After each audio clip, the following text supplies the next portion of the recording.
I'm Elex Michaelson. This week, the issue is acquittal. Bullshit. He has betrayed our national security, and he will do so again. Adam Schiff is a vicious, horrible person. Lead House impeachment manager Adam Schiff standing by to talk with us. Plus, we should all be disappointed. Disappointment after the Iowa mess. Could that be replicated here in California?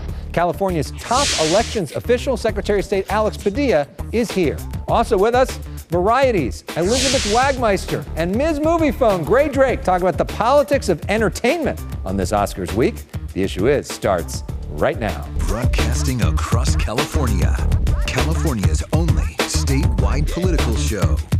You're watching The Issue Is. And welcome to The Issue Is. I'm Elex Michaelson, and yes, by the way, we are trying out the beard. It's been another historic week, the acquittal of President Trump. Joining us now is the lead House impeachment manager, the chair of the House Intelligence Committee, Democratic Congressman Adam Schiff of Burbank. Congressman, welcome back to The Issue Is. Thank you. Good to be with you. Congressman, history is often written by the winners. How do you think history will write the story of the impeachment trial of Donald Trump? Well, I said as much during the trial. History will be very unkind to him and will be unkind to those that stood with him and refused to do their constitutional duty. I think Mitt Romney, however, will have a cherished place in history as someone that had the moral courage to stand up and do what's right. And I would say also certain Democratic senators who showed great courage, like Joe Manchin and Doug Jones, among others.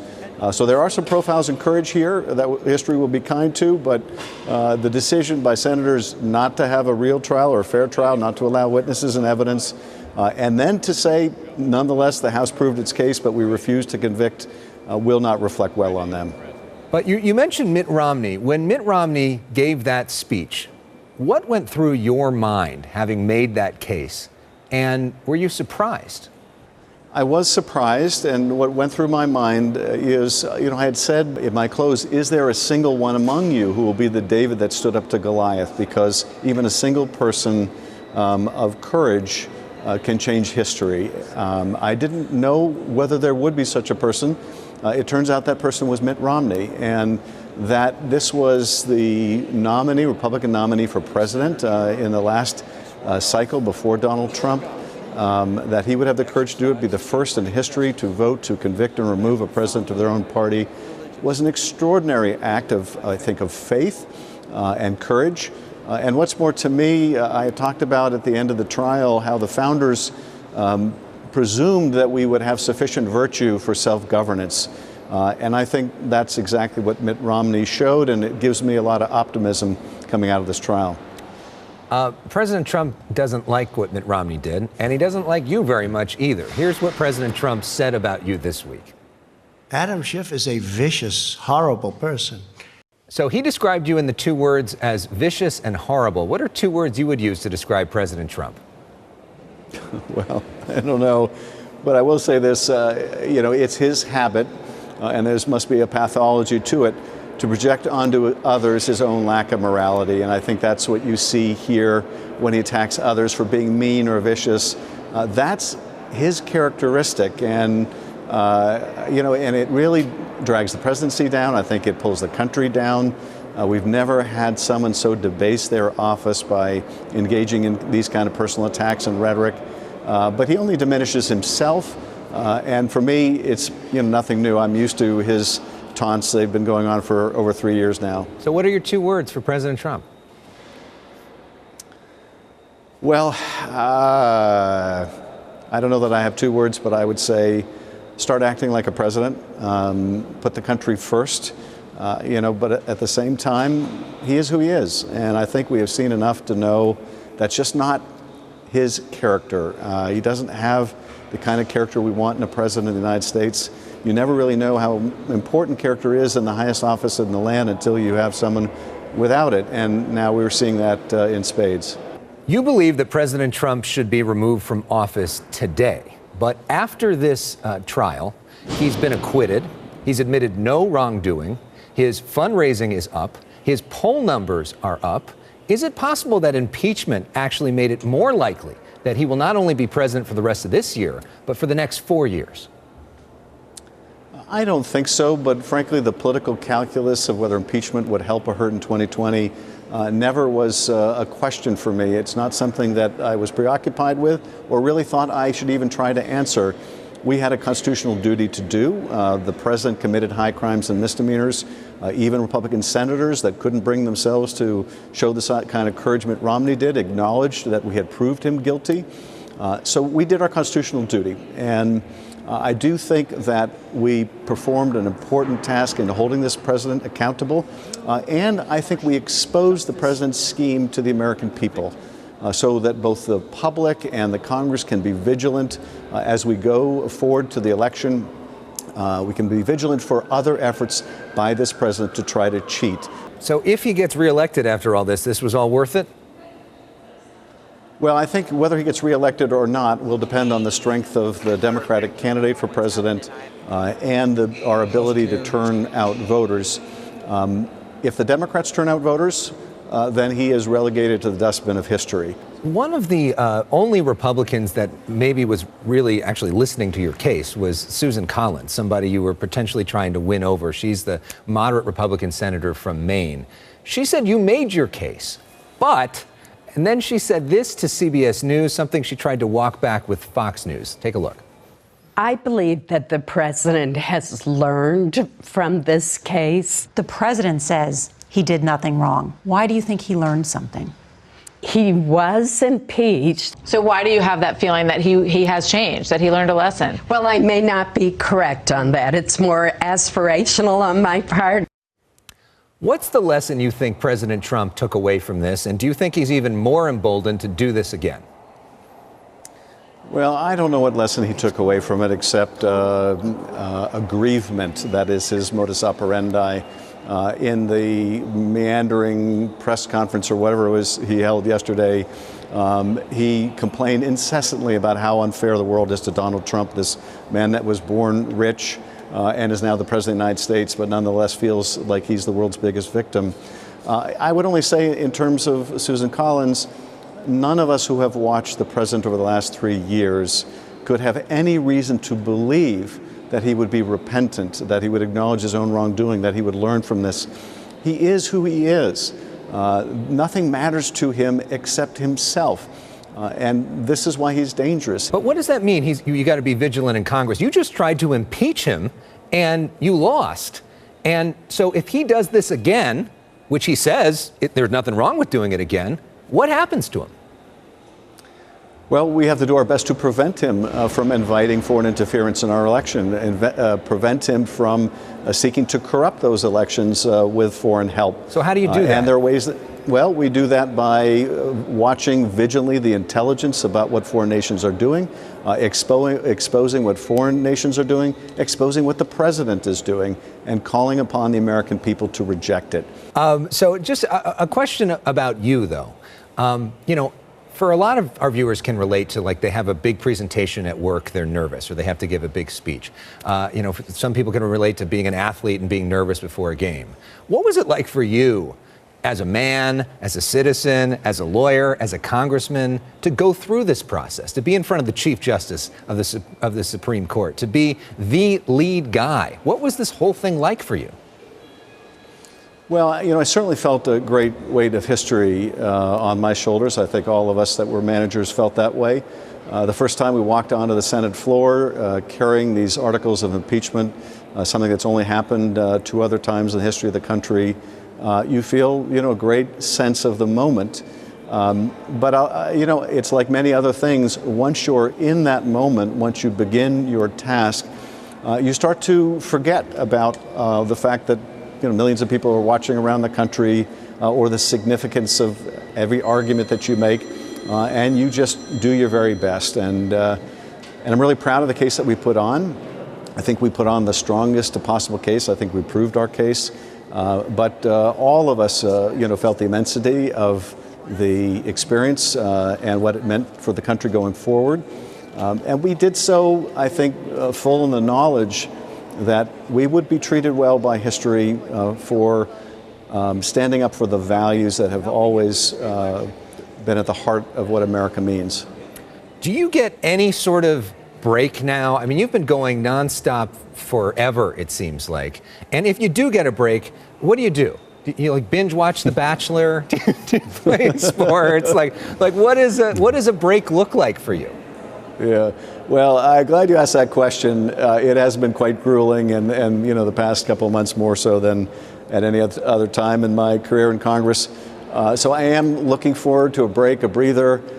You know, there have been other times, though, I have to say, the last 2 years where I've thought, okay, now certainly I can get a breather, and it never seems to come. And given that this president is a habitual offender, I'm not sure how much longer of a break I'll get.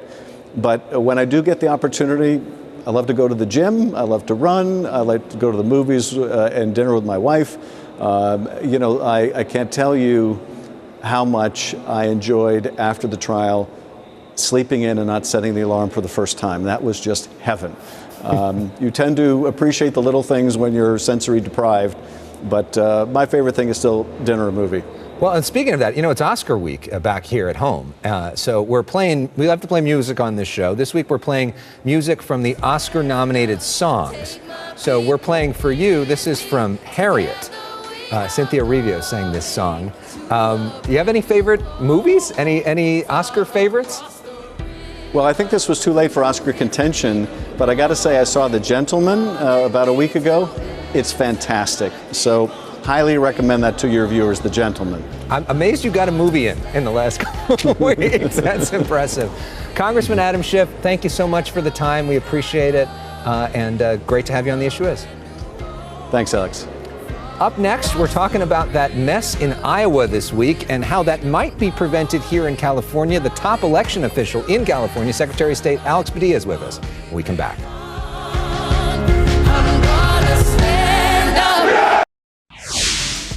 This week, the Iowa caucus was simply a mess. Democrats now want to recanvass the vote. So could all this happen here? This week, we invited the top election official in California in studio to discuss voting in the Golden State. Elections are much more inclusive of people. California Secretary of State Elex Padilla joins us to react to chaos at the Iowa caucus, days of confusion and lack of results. When you were watching that, what went through your mind? Like, oh my gosh, I can anticipate the questions now. How do we make sure that what happened in Iowa doesn't happen in California?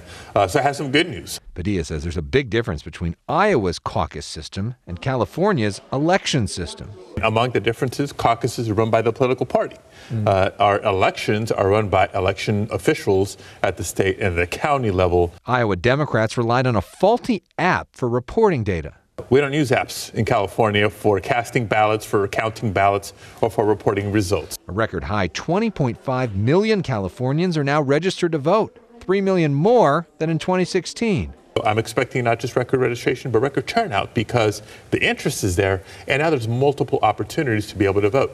In person, by mail, vote early, vote once, but vote early. Voting by mail has already started here. This year, you no longer need a stamp to return your ballot. Also new, much like an Amazon package, you can track your ballot's whereabouts now at where'smyballot.sosca.gov. New in 15 counties, voting centers are opening, so you can vote in person early. But no longer are you tethered to just the polling place closest to where you live. On election day, vote centers begin to open 11 days before the election. Important to know if you're a no-party preference voter, you can request a ballot to vote in the American Independent, Democrat, and Libertarian primaries, but not the Republican primary. Contact your county or do it in person when you show up. Padilla says for the first time ever in a presidential race, there will be same-day registration at polling places. You can find all the info at registertovote.ca.gov. It has literally never been easier to vote in this state than it is right now. All the tools there for how to register, verifying your registration status, finding your polling place, early voting information, voting by mail, how to vote for president, all in one location. Our thanks to Secretary Padilla. No excuse, go vote. We continue with Oscar-nominated songs. This is from Toy Story 4.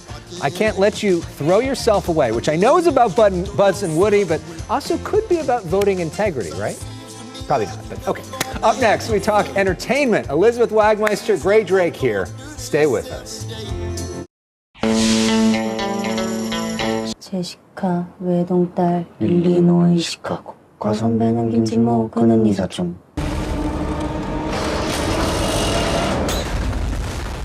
That right there is how I feel when politicians refuse to answer my questions. Those clips, of course, are for some of the Oscar Best Picture nominees on this Oscar week. Let's talk about the politics of entertainment, of course, one of California's most important industries. Our panel this week, two of my personal favorites. Elizabeth Wagmeister is here. She is a senior correspondent for Variety. She's currently in the court every day covering the Harvey Weinstein trial. She previously co-hosted Page 6 TV. Gray Drake is known as Ms. Movie Phone. She's well known for her celebrity interviews and movie reviews. We won't say the name of her previous employer, but I will say that Gray herself is 100% certified fresh. Gray, welcome. And my tie and your hair are matching. I noticed that synergy, and I really appreciated it. I should move. I should let you two sit next to each other. Exactly. This is good. Good coordination. Exactly. All right. Well, welcome, guys. Let's talk about the movie industry as a whole, because to me, the big story of this past year was the growth of streaming and how that has changed the way that all of us see movies. What do you think? You know, I think you're absolutely right, Alex, but I think the culmination of the year in entertainment, which really ends with the Oscars, is not going to be indicative of that. I think Netflix, you know, of course they have the most nominations, 24 nominations, but I don't think they're going to walk away with many awards. Now, there could be many different reasons for that, and is it really a loss? Not really. I mean, you go in with 24 nominations, that's a huge win in of itself, and Netflix, they spent a ton of money on just their whole campaign for award season. For other studios, if they spent that much money and then didn't win, it would be a big problem. But Netflix, they're spending over $17 billion on content in 2020. Wow. This is like a rounding error for them to spend maybe upwards of $100 million just on Oscar campaigning. I mean, that's really changed the entire business model. It's really made a huge difference in California business. It has. I mean, and it'll continue to do that because Netflix and all these other streamers have figured out there was a huge hole in the movie industry where certain movies weren't getting made, certain stories weren't being told. And right now, thank goodness, we're focusing on the fact that these things need to get out there because audiences love watching them. Right. So everybody's running scared. Right. And I think it's great. But you know what's interesting is that I read a study from as recently as 2018 that said that there's actually a different correlation between movie watching in theaters and streaming, which is that if you attend movies in the theater, you watch more movies in streaming and more content. So it's not actually as much of a war as you might think. And another thing that's happening now, Gray, is that people's attention spans are so short, right? So you have The Irishman on the one hand, which is like a 5.5-hour movie. No, it's like 3.5-hour movie, right? Which a lot of people started on Netflix and then didn't finish. And then you have something else happening, like Quibi, which is going to be a big new company in the next year or two, started by Jeffrey Katzenberg and Matt Wigman, which is going to be 10-minute movies. Yeah, you know? I'm sorry, I stopped listening to your question halfway through because of my own attention span. Right. It's only going to keep going like this, and that's why everyone has to be able to course correct better than they have been already, because they need to make different content, more interesting content, and that means breaking rules as far as how long is a TV show, how long is a clip that we're watching, how long is a film. Like, let's go at least back to Roger Corman rules, where no movie should be longer than 90 minutes. Let's just return to that. At the end of the day, when you have good content and a new idea, that I hate to use this word, but when you disrupt and when you're a disruptor, that's going to make people stop and pay attention. I mean, look at Parasite. Everybody's talking about it. That did something different. A Korean film, and people are actually reading, at least on the screen. Yeah. Well, we've got more to talk about, and we also want to continue to play some of the Oscar-nominated songs. So we bring you this from Frozen 2. I mean, clearly this was my favorite movie of the year. We continue to encourage you to search for The Issue Is wherever you stream podcasts. Please subscribe. Go to theissueisshow.com. You can find our podcast there. The Issue Is at foxtv.com. Send us an email. And we have a special podcast extra this week featuring Gray and Elizabeth talking even more about the Oscars. When we come back, some scoops and predictions from these two. Stay with us. More of The Issue Is. And as we go to break, more Disney fun. I believe that this is your favorite. A little bit like it me. is. Why not? Who knows deep down I'm not where I'm meant to be. That's Diane Warren's 11th Oscar nomination for this collaboration with Chrissy Metz called Breakthrough. Back with our Oscar Week panel, Gray Drake, also known as Ms. Movie Phone, and Elizabeth Wagmeister here from Variety. So we've got a new game. This is called The Issue Should Be. This is one movie that you've seen, or a TV show, something you've seen that maybe a lot of other people haven't seen that people should see. The issue should be Honey Boy, which is Shia LaBeouf's film that's so personal. It shocked me, and it made him a lot more understandable as a figure, because prior to this, I was not a gigantic fan of him, the person. And now I feel like I get it. I saw it at a screening with him. I was blown away. Okay, now for me, the issue should be a TV show, actually. Okay. But we were talking about Netflix. There's something on Netflix. I recently just watched the Aaron Hernandez docuseries, and I think everybody should watch it, even if you know the story. When you see all these details compiled into one, it's unbelievable. Yeah. To me, the issue should be a documentary called Love Antosha about Anton Yelchin, which was really, really beautifully done. Should have been nominated, as far as I'm concerned. Okay, now the issue will be. These are predictions of who's going to win on Oscar night, even though this is going to air after the awards in some places. So we'll see if you were right or you were wrong.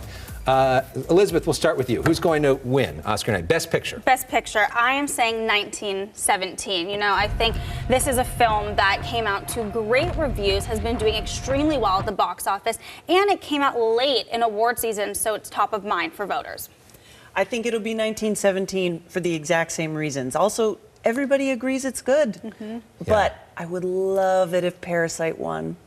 Oh, see Parasite, it's amazing. And you know, if that happened, at least our industry would be very happy. Yeah. They wouldn't see it as a huge snub that 1917 didn't win. People would be very excited that a different type of film won.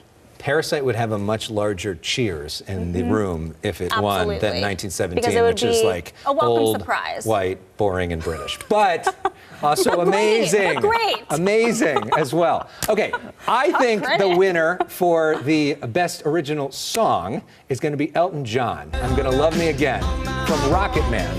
So we end with that this week. Next week, our guests include Governor Arnold Schwarzenegger and Secretary of Housing Ben Carson. It's going to be a very similar conversation to what we just had with Gray and Elizabeth. Have a great week. Thanks for watching The Issue Is. We're going to talk to them about Toy Story. Yeah.